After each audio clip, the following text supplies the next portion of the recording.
Hello and welcome back to another episode of Injustice For All MMA. My name is David, and this episode is for UFC Fight Night. Wrong. UFC 267, Blachowicz V Teixeira. First things first, no injustices, no wrong scorecards. A special thing about tonight was there was a lot of uniformity. A lot of togetherness on these scorecards. A lot of times the judges had it, and I'm not talking about the ones that were how do I put this? There were a lot of fights that were obviously 29-28, right? But on certain fights where there was a little bit of nuance, a lot of the judges had the same scorecards, which I found very odd, because some fights had a little bit of difference to them, a little bit of you can interpret it this way, not interpret, but you could see it going this way for one fighter, and you could see it going another way for another fighter. And I feel as though if this were in the Apex, or if this were in America, and this isn't crapping on the judges, because from the names that I was looking at, when I took a peek after I did my scorecard, these names seem, they don't sound foreign. And when I say foreign, I mean they don't sound like names I've never heard of. They sound like maybe names I've probably heard on the international scene, not like Abu Dhabi judges, not like the first initial Fight Island judges. These seem like they picked up judges from the UK scene, maybe, or in Europe somewhere. So they don't seem a little foreign to me. But there was a lot of togetherness on some of these scorecards, and I didn't really agree with them. I didn't agree with a lot of them. But the most important thing is that no one got screwed over. But there were a lot of honorable mentions here. Some of them, not so much. Some of them, they were close rounds, and we'll discuss those. And some, they were a little off. So, let's start off with the first one. So, honorable mentions off the top. First honorable mention for Ulanbekov versus Nascimento.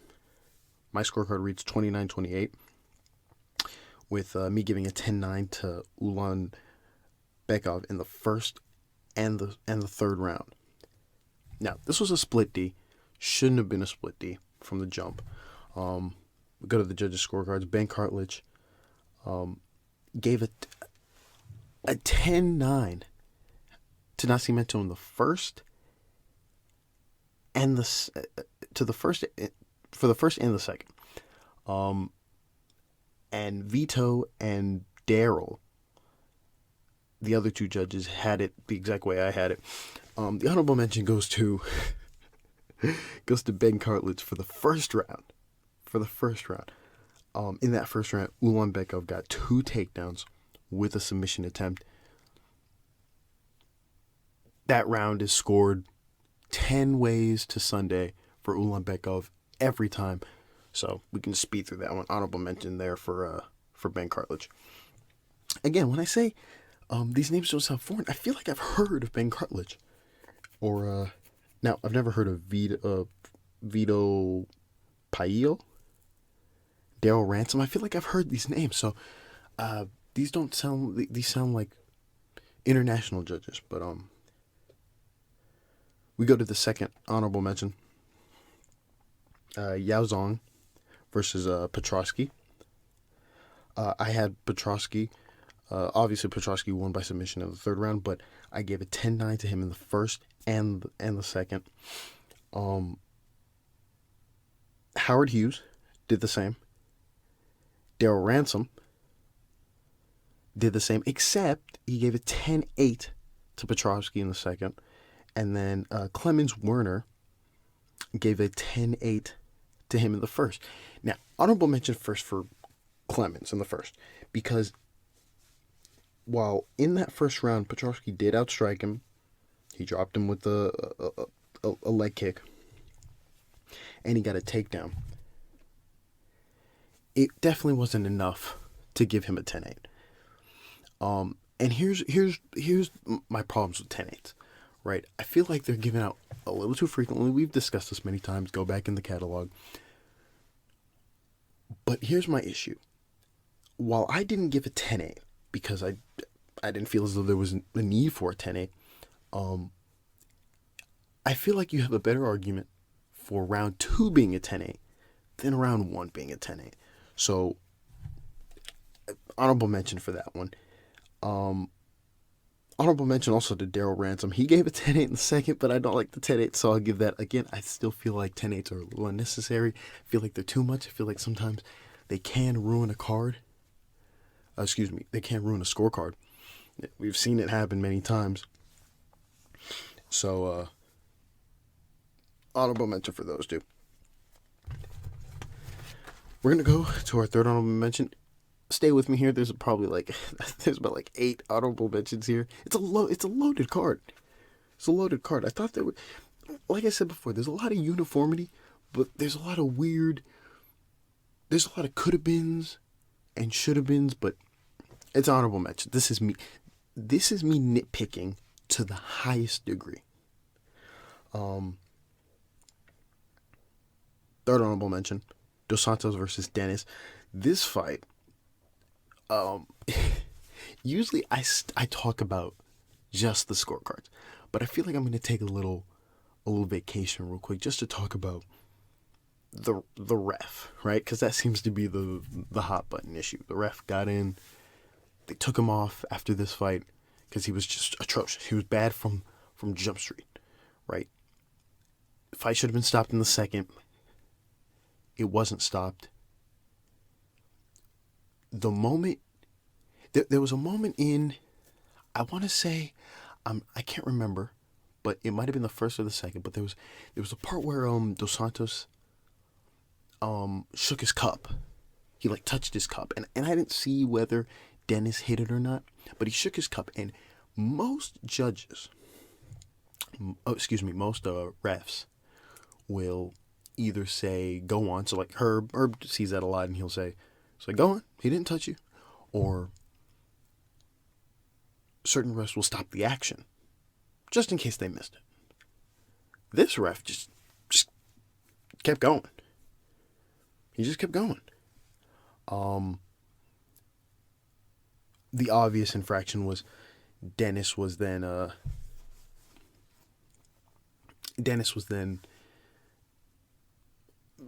really unable to defend himself at that point where it should have been stopped, and the ref just kind of stood there and watched.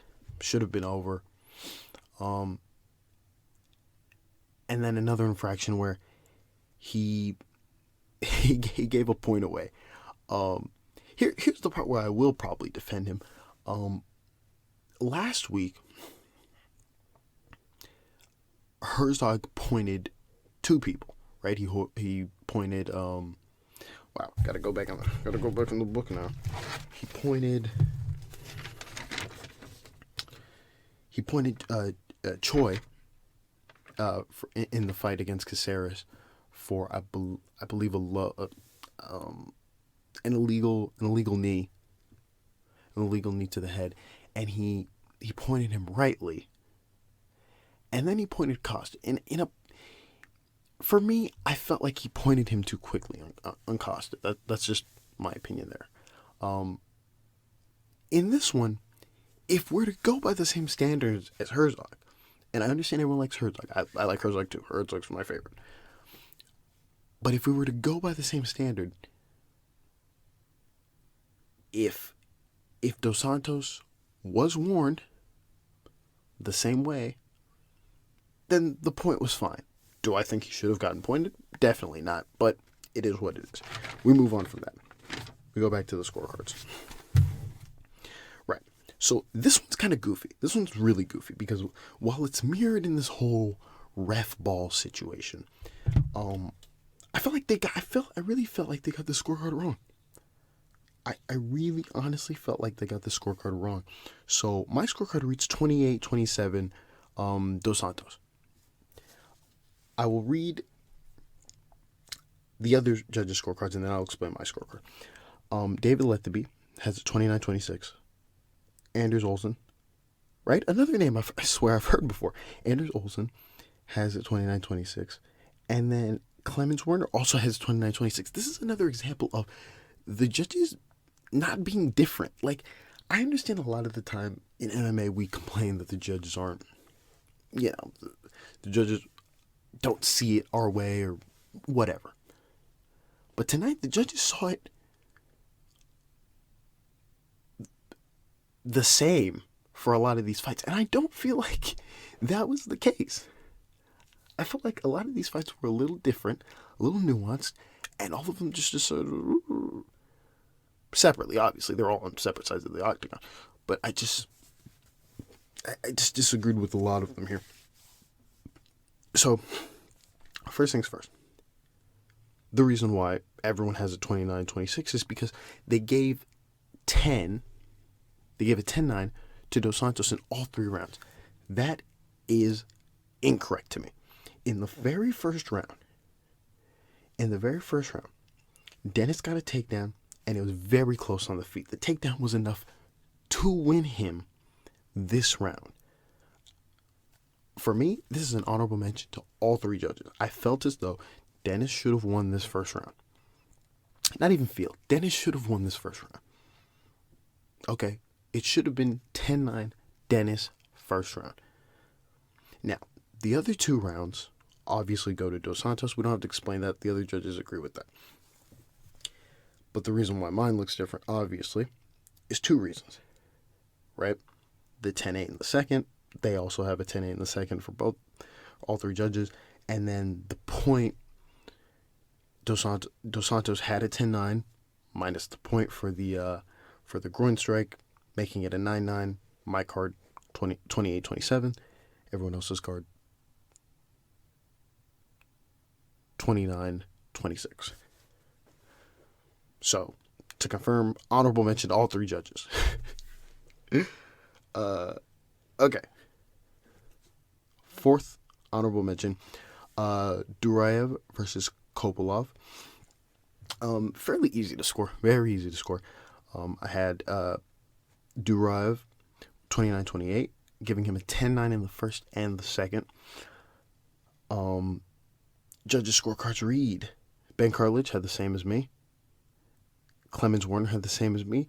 And then Vito Paio gave Duraev a 30-27. When I heard that scorecard, I just thought, okay, obviously this fight is in the UAE. No one's going to care. This is a special night. It's a special presentation. We're all here to enjoy fights. But this is just another one where it's not a good scorecard. It's just not a good scorecard. We go to the third round where Kopalov outstruck Duraev, and he got a takedown. Guys, if this were scored anywhere else, this is a 29-28, period. There's no debate. This isn't even like a thing where we can argue about it. No one would argue this. You can't argue this in any dimension. Duraev was outstruck and got taken down. This is Kopalov's round. I understand. I do this a lot, right? It's the honorable mentions. It's me nitpicking. But it matters to a sense. You can't give a guy 30-27. So honorable mention there for Vito.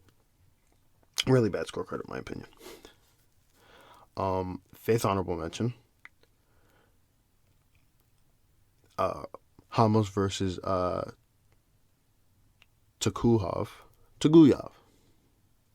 Yeah, Tukhugov. These Russian names are hard, guys. These Tukhugov. I had a 30-27 Tukhugov. The judges did not see it the way I saw it. They gave the last round to Ramos. Now, the way I wrote down that last round was it was very close on the feet, and I gave the edge to Tukhugov. I disagree with all three judges on this one. I'll even admit, maybe I'm wrong. It started off really nice for Ramos. And Tukhugov took over in that second half for me. I thought it's his round. 30-27. Hell, it could even be an honorable mention for me. I'll put that out there if that's possible. You know what? Honorable mention for me. I might have gotten that wrong. But as you know, I don't think I got it wrong. So it's fine. But honorable mention for me.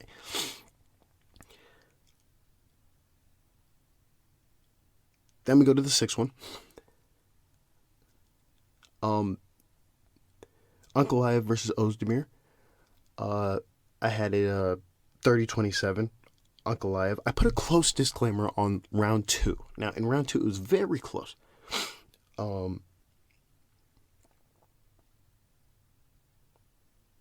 It was very close. It was very close on the feet, but Ankalaev got a takedown, and that was enough for me to give him that round. But I wasn't sure when I put my pen to paper. I wasn't sure. I knew, yeah, he won the round, but it was close enough to where you could debate if he won the round, and so I put a close marker on it. As you know, I do that occasionally when in my head there's an argument where you're like, you can kind of give it to the other person. The last thing that comes to my mind is Aldo versus Munoz, that round, the first round, very close to where you can kind of give it to anybody. Same thing with that second round for Ankalaev versus Oezdemir. Ben Cartledge had it 29-28 with him giving a 10-9 to Oezdemir in the second. So obviously he thought what I was thinking, not what I was thinking, but he thought it was for Oezdemir. But the other two judges also had it. Daryl Ransom and Clemens Warner had it 30-27 both. So they saw it the same way I saw it. No one gets an honorable mention here. That second round is very close. But Ankalaev won the first and the third. End of story. No one gets an honorable mention here. We go then to the seventh honorable mention. We're almost done, I promise you. We're almost done. Volkov versus Tribura. I had it 29-28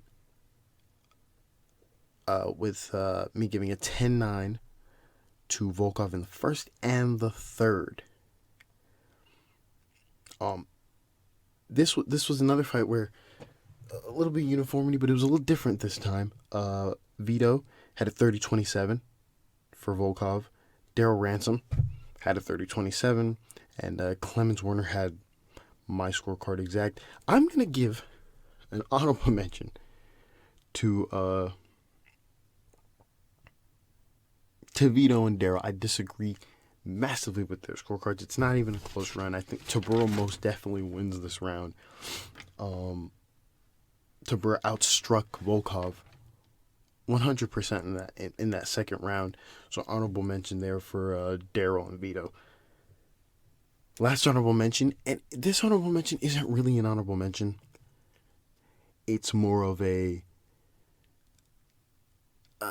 tying up of loose ends, kind of. We've had this with a couple main event types. I can't remember one, but if I were to go back in the notes, I would find one. This is Jan versus Sandhagen. We all agree on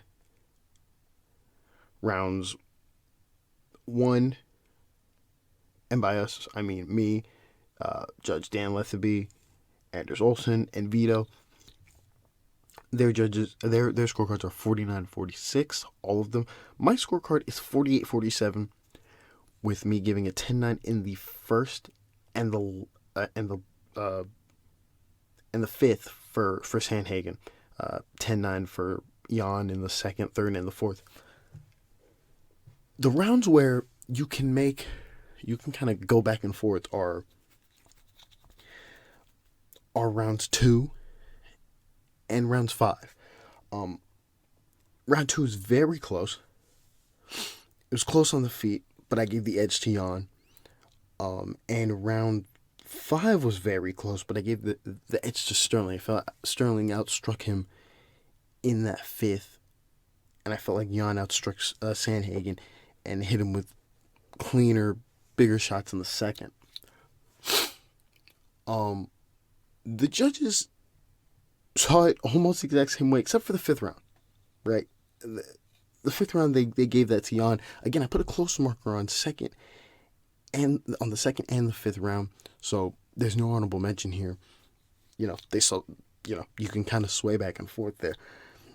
If a judge had it differently, let's say they give it to Sandhagen in the 2nd and the 5th, he goes away with the interim belt. I'm not mad at that either. But correct scorecard, correct person won. It's all good. Overall, good night of fights. Long, 15 fights. I don't even think it's 15. I think it's 14 fights. Is great. In a way, I was kind of happy that the main event ended early. Obviously, I wish it went on longer, but it is what it is. These fights, I want to do a video eventually on maybe like an oral compilation of the Fight Island Chronicles, because there's something not different, but there's something unique about from when the UFC first got on Fight Island, and just how the fights have a sort of different feel. And I don't know whether to chalk it up to it being a bunch of international fighters, and it feels sort of like when the UFC hit the road in 18 and 19, and they were kind of just doing international cards when they were like in Poland or in Brazil or in Uruguay, back when they were just touring, and it was a different feel, It could be that.